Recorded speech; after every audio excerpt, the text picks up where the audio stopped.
What's up guys? Another random memory tips video, except in this video I'm really not giving random memory tips. I'm actually going to be answering some of the questions that I received over the past year and a half on YouTube. A lot of the questions are maybe things that I didn't get to cover in the video or haven't made a video about yet. I figured why not go through some of these questions? I could bang a few out.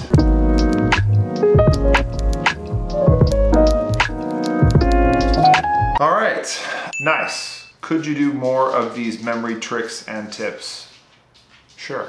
I would love to have a video every week for you guys, every Monday or every Wednesday, whatever. But it's tough, I have a lot going on. So I try my best. Sometimes I film with the intention of getting something out as soon as possible, but I sit on that video for a long time because other things creep up. But I will try to keep it more regular, especially during the summer.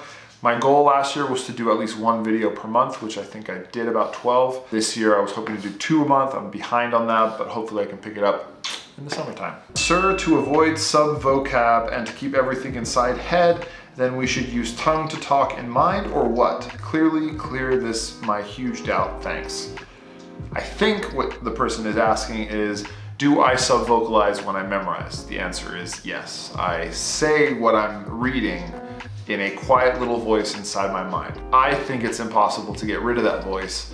Obviously, if that voice didn't exist, you could maybe memorize faster because you wouldn't have to take the time to say the words in your mind. An approach that people have taken to shorten this or to quicken this is to have codes that are shorter words. So for numbers, for example, my 16 is Arnold Schwarzenegger. I say Arnold Schwarzenegger in my mind, which is long. I should probably just say Arnie or Schwartz or something. So yes, I do sub-vocalize. I personally am a believer that it's crucial to making a memory.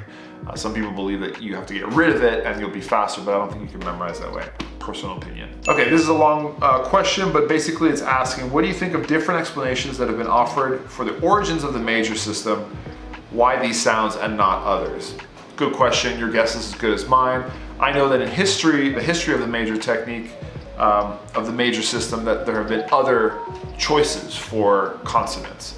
Lewis Carroll, the guy who wrote Alice in Wonderland, had very different letters. There were a few iterations of what we now know as the major system, but the one that is popular now is the one that stuck, I think. In short, it doesn't matter. As long as you choose something that you learn and you make real, then that should work. There's no, I don't think, efficiency with these specific number-letter combinations, other than it's just popular. Hey man, can you suggest me some books that you used? Sure I can. When I started, I actually started with an audiobook by Dominic O'Brien, Quantum Memory Power. I don't really like any other memory books. I mean, other than Moonwalking with Einstein. I love Moonwalking with Einstein. I love the way Joshua Foer writes, and that book I'm obsessed with. It's just the classic tome for everything that I do, memory sports. In terms of other stuff, I don't know, don't bother, just look online or watch my videos. How do you not have 1 million subs yet? These are some super high quality vids. I know, that's what I've been wondering. Why don't I have 1 million subs? I'm closing in on 10K though. That's exciting. I like your video, have a nice day. You have a nice day too, my friend. Please explain Alex Mullen's system in a simple way. I'll do that in another video. Please, can you tell me the name of a book you used to train your memory? What I said before. Awesome vid, but the music is annoying and distracting. I'm sorry. I'm not the best at necessarily putting all these videos together. I'm getting better. I love music and I love putting my videos to music, so I'm not gonna get rid of music ever, but I will try to be conscious of the choices I make. Sometimes I think a track is awesome and I want to use it, only to listen to it later and realize, yeah, that might have been not a good track to choose. Only 2,000 or so people are watching this video, yet like 4 billion people are watching Despacito. How sad, LOL. I agree, there should be 4 billion people watching this video right now. Although Despacito, I've watched that video a few times. Is there any way to contact you because I want to talk to you on the phone if it's okay? It's probably not okay. No offense, love you all, but yeah, you can email me, go to my website, nelsondellis.com, and we can take it from there. Well, that leaves me out. I don't give a crap about athletes or celebrities and can't remember enough of my relatives fast enough. This is in reference to developing your Pio system for cards. I use the example of categorizing the different suits, one being family and friends, another being celebrities, athletes, musicians, whatever. Okay, so for this kind of person, you know, there's got to be something that you are interested in. If you have no interest in your relatives, friends, celebrities, athletes, characters in books, video games, anything, you should have something in your life. Otherwise, maybe memory techniques won't work for you. I don't know. Can you make an example with a physics textbook? I think this is in reference to memorizing text or passages of text. I will do a video on this because I think that's a great question. In short, it's basically you have two sides of an equation, right? Equal sign in the middle. It's just about coming up with pictures for the symbols on the left-hand side and symbols on the right-hand side and making them associate to each other. I'll do some examples in a future video. Great idea. Nelson, what do I do if I forget my memory palace? Yeah, ideally you want to choose a memory palace that you won't forget. So the best memory palace are the ones that you know very well, that you really can't forget. But even if you know very well, you may have a large memory palace with multiple anchor points, and maybe you forgot one or two along the way. That happens to me actually, because I have these really long ones. I forget whether I stopped at that point or that point. So I usually write them down. When I come up with them, I just write them down in a book, notebook, or Google Drive. I keep all of them, and that way they're there. And if I ever forget, I can go and review it. It shouldn't be too hard to remember, right? It's supposed to be instinctive, a path through something you know just naturally. Thank you, Nelson. Eminently useful. Do you have any thoughts on memorizing games, especially chess and Go?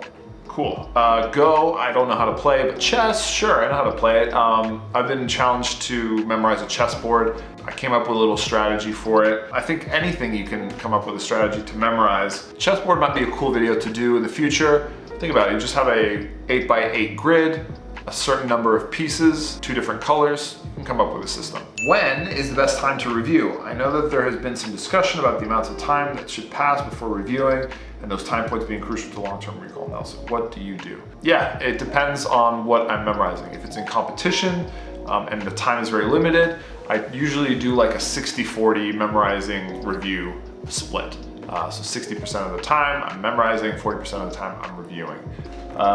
In terms of stuff that I want to actually learn and keep and store in my brain, I'll memorize it, typically review the crap out of it a bunch that first day, and then I don't know, I don't really have a formula for it. I just kind of do it a lot that first week, then maybe every once in a while the next week, and taper off slowly like that. All depends on how well I know the information. He looks like a porn star named Eric Everhard. You're not the first person to tell me that. Mr. Dellis, I have a question regarding the memory palace. I'm currently have 30 locations stored as 100 digits of pi. So does that mean I can never use that 30 location again as long as I want to remember pi? Great question. Basically, can you tape over memory palaces if you've stored something there that you want to keep there forever? You can. I've done it. I have places where I keep one specific set of information, and I've used it to memorize something else that was not for a long time, just for temporary use. The answer is depends how well you know what's already stored there. If it's been there for years and it's solidified, then sure. Probably reusing it for something else quickly won't change anything. But if it's pretty fresh and then you're putting something that's something you want to keep for a while, that's gonna get messy. So I tend to use things that are changing a lot, that I need to remember for a short period of time and then forget. I have a memory palace that I empty out and put new things in all the time. When it's usually something I want to keep forever, I usually keep that aside. So with your 30 digits of pi, I would keep that separate just to keep it special and easier to remember. How many places do you use in the competition? I'm very curious about this. How many memory palaces? I don't want to count them, but I know in total I must have at least 50 to 75 different memory palaces for everything. And for all of my training. I don't use that many in a memory competition, but they're there for the use. But they vary in different sizes. Some for cards are very short, some for numbers are super long, like 100 locations long. Can you tell how to twin my memory palace? Am I the only one who finds it impossible to think of 5 places with 10 locations which I know so well that I don't need to memorize them? I mean, if you remember that well, your childhood home, your memory must be pretty good already. Why bother creating memory palaces? Sure, it's handy if you want to memorize the first 10,000 digits of pi, but why the hell would you want to do that? Lots of questions here. Why the hell would I want to do that? Meaning the 10,000 digits of pi? Why not? Why do you play soccer or go to the gym?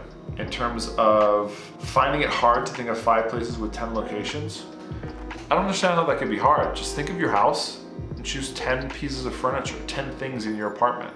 It doesn't even have to be an actual thing. It could be a corner of a chair, a foot of a chair, the edge of a wall, the outlet.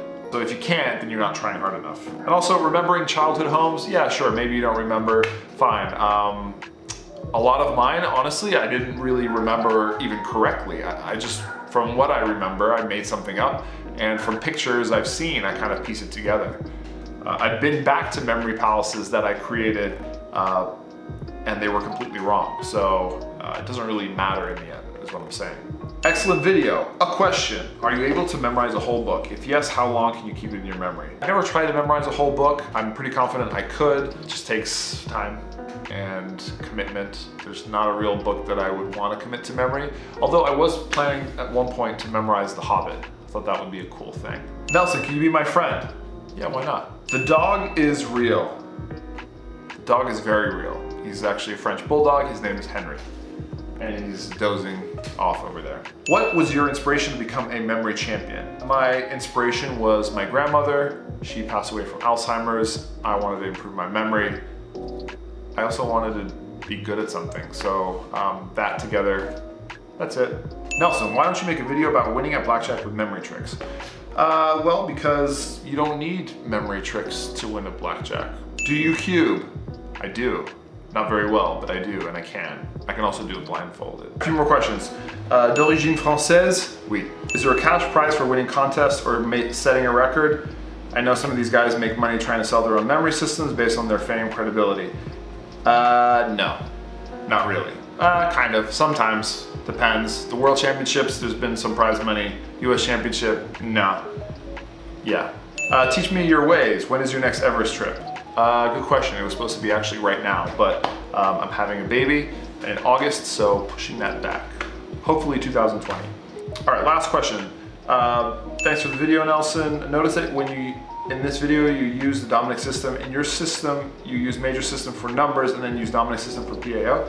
Okay, he's referring to another video I did on the major system where I was explaining the major system. I don't necessarily use it. I know how to use it and I have used it, but when I memorize numbers, my go-to is the Dominic system.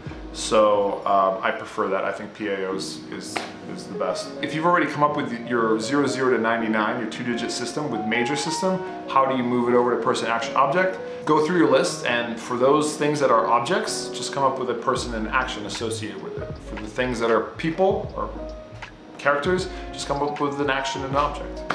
Thanks for the questions, guys. There were a ton of other questions, but can't get to them all. Maybe I'll do another video of these down the road. Love you guys. Thanks for all the support. Let's carry on and get to that 10,000 subscribers. That would be amazing. Love you all. I'm out.